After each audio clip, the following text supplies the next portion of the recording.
Let's see. Let's go to the morning reading. We picked this up from Shadow Trader and looking at money flow. As strong as money flow was on the SPDR's huge move higher Wednesday, it was equally as weak yesterday as the SPDR maintained Wednesday's gain. Given the context that SPDR came into descending trendline resistance yesterday and the range-bound nature of price action over the past 3 months, the complete deletion of Wednesday's bullish money flow on Thursday and its diversion from SPDR's close higher, it could be a strong short-term bearish indication for the SPDR. So it's always important to recognize that price action is king and ultimately price is what matters. But when you're looking for tells into whether the current action is likely to follow through or that it was done on increasing amounts of weakness and is likely to be pretty thin ice and could fall through, you're going to see that indicators such as this can be very, very helpful. So at the very least, we are not going to be surprised that we get some short-term bearish action given this indicator. Let's go ahead and dive in. Hello, this is Stephen Harris, a head trader from Falcon Global, where we model best practices for investors, traders, and day traders from entry to exit every trading day. In this daily video, I provide my opinion and insights of current market trends, market timing, volatility, and hedge risk levels for the upcoming day for the key U.S. financial markets. It is 7:01 a.m. Central Time, and I'm recording this in preparation for the market day of June the 12th, 2015. Full disclaimers are at the end of the video, but be aware that this is for educational purposes only, and only you are responsible for the investing or trading decisions that you make. So let's dive into the key highlights from last night's action. Well, a little bit of weakness in the overnight, really nothing terribly, pronounced. You have all four broad market U.S. indices are down, running about 0.25%. Russell perhaps the strongest, and it just basically scratch. You have crude oil down about 1%, euro down about 0.75%, bonds essentially scratch, and gold also essentially scratch. In overseas action, you have China up about almost 1%, Hong Kong up well over 1%, Japan basically scratched, Germany and United Kingdom both down about 0.5%.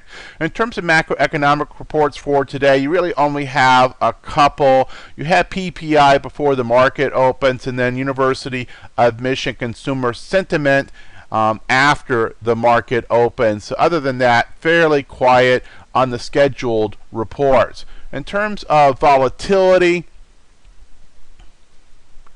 we decreasing volatility in the 5-day versus 10-day now. The short-term VIX 12.38. We have, in terms of IV percentiles, 15.1. I mean, it just about has not been lower on the Russell in the last year. 17.23. So everything is in the lower 25 percentile, so very, very low IV percentiles right now. In terms of standard deviation moves, we had none put in by any of the indexes yesterday. So really this is running about half of what we would look for normally, with only 2 standard deviation moves put in by the S&P in the last 10 trading days. So very, very, very quiet in general. In terms of a regular daily report, we are still Phase 3, higher highs, higher lows. We have an IBD status, confirmed uptrend. I've added this. The accumulation distribution now on the S&P is rated an E. That is not good. NASDAQ a C+. Certainly that's pretty mediocre. GMI index, though, a 6 out of 6, so that has risen back up to its full signal. In the market term posture, is first day bullish. So we're always kind of skeptical of the first day bullish that it doesn't flip back over, but certainly it's better to be first day bullish than it is to be very bearish, and that's where we came from. So you see the S&P, these are relatively low numbers, 37.9 for the S&P, but pointed back up, so now bullish, and that does mean that new short-term or intermediate-term bullish trades are considered okay. You might want to consider position sizing and kind of stepping in, not kind of an all-in when you get a first day bullish, especially at relatively low levels. Dow, NASDAQ, and Russell all bullish. And the NASDAQ and the Russell from higher levels, so that certainly is welcome. Overall hedge warning status is 0 plus, normal with cautionary aspects. Actually, not too many cautionary aspects have flagged right now, but in terms of volatility base, the only thing I'd really draw my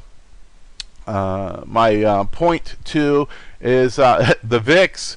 You know, we've been talking about it being in a daily squeeze. Well, it fired, and it actually fired to the short side. So that would seem to say that the VIX is going to get even lower, which should be good for the bulls. Now, reality is there's not much room for it to go down. In fact, we can take a quick look at this. You know, it's just not going to get much lower than about an 11 and change. This was recalibrated. They changed the rules on how they did this back last October, so we're not likely to see, you know, these 10 levels. We're likely to only get back to, you know, 11 and change. And so we fired this squeeze to the short side, and there just isn't much in the way of pot odds for this to move down here. Probably what it is more meaningful from this is that it's low and going to go perhaps lower, and or at the least stay low perhaps for the pronounced amount of time going forward. And that, especially combined with the typical summer doldrums, low volume, low action, you know, certainly makes a certain amount of sense. Bottom line is instead of being a volatility warning, it's probably kind of a positive. Now, one thing that is a borderline warning is the number of distribution day count on the S&P and NASDAQ. We're at a 4. We get to 5, and that's something of a warning. Now, obviously, before we get to 5, we could see some of these age off. But right now, that's kind of borderline. New month. New high, new lows for the New York Stock Exchange. Fairly tepid yesterday, nothing particularly exciting. Really, the only thing that you could kind of say cautionary aspects right now is that we have 2 of the 5 intermarket risk aversion indicators as flagging as risk off. And then I would go back to the fact that this is a first day bullish system signal on the market posture. So this is frankly just about as clean as it gets. If we had a better trend in towards of you know, that we were actually making a series of higher highs, higher lows on a regular basis, as opposed to being primarily in an intermediate term range action with once in a while we make a higher high and maybe shove that trend up a notch. That's been our action of late. In fact, we'll look back here at the SPX. You know, you had range, you pop up, you establish a new range, you pop up, and frankly fell back into the range. You know, if we'd had a more, you know, kind of typical bullish trend in recent weeks and so forth, we would probably have our hedge risk level at a 0. So there's just a couple things that are just kind of still flagging that make this a 0 plus. But bottom line is that you know, there's not a lot here to get excited about from a risk level in our various warning systems. In terms of our special opinions, option income strategies, VIX is clearly inside the acceptable window. In fact, you know, we're probably getting terribly close to being at the bottom of the window. Let's take a look here. If we had a close below 12, we would be concerned. So, you know, it's within the acceptable window. Consider the potential for increasing volatility, but certainly that doesn't seem to be, evident in the short term here. Cover call strategies, cautiously bullish, calling for a 3-to-2 distribution between in the money and out of the money. So we're not all bull at all here because of the fact that we've been in this range-bound activity. So you want that kind of distribution between in the money and out of the money strikes to be able to have some downside protection and to bring in more premium. So it's a very short-term kind of strategy approach right now. Put selling, obviously conditions are acceptable for new core put portfolio positions, but consider put credit spreads with defined risks and consider scaling into positions until the market has confirmed a breakout. And let's look at our sector specific. A lot of healing here, a lot more green than we had a couple days ago. It it continues to be somewhat suspect because we get one down day and everything turns red. Everything is so flat when you look at these indicators right now. So they just flip-flop back and forth, and we've been talking about that for some time. Sector percent change, obviously pretty good day put in yesterday. Utilities had a good day, up 0.73%. Telecommunications, that perhaps is one of the more consistent stories of late. They seem to have more up days than down days, but still look at the 5-day and the 1 month, all negative. So it's very hard for any of these sectors to be performing over a period of time. Healthcare probably the most consistent and most pronounced performance. And then also financials, obviously they've been benefiting from the interest rate anticipation.